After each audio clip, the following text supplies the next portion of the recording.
So in week 3, we talked about intersectionality.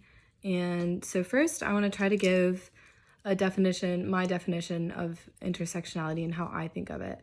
So I think of it as like different marginalized identities or like little like bubbles, right? And then sometimes with certain individuals, they can overlap, and these individuals have very different experiences than the other people who are still part of these marginalized identities, but not both at the same time.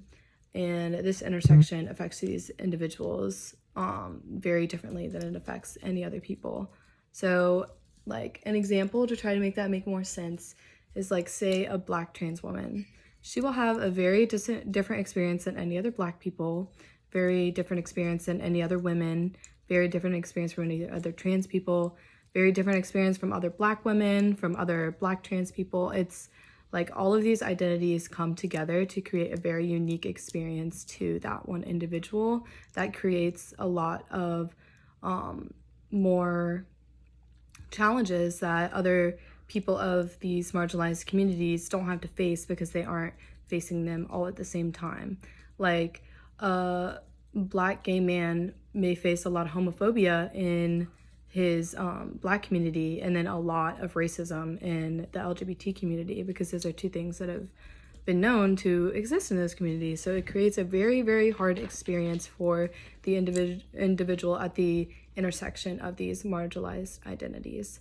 And so one example of this that we learned about in class was Angel Love Miles, and how her identity as a disabled Black woman affected her experience and affected her life. Like, she never really felt at home at Penn State with any of her disabled peers because they were all white and they could not understand a lot of the stuff that she was going through, which is very alienating and very hard. And within the Black community at Penn State, she never could fully fit in there either, because there was just a lot of like, not even ableism in a way of them discriminating against her, but just ableism in the fact that a lot of the stuff that the Black community would do at Penn State was not accessible to her because of her disability. And intersectionality is something that I personally can identify with, because I identify as gay and as a woman, and those things together create a very, very unique experience, different than other women, because a lot of womanhood is centered around what you do for a man, just because of our patriarchal society. So being a lesbian and not experiencing that attraction to men very much creates a different experience of womanhood than it would for a heterosexual woman.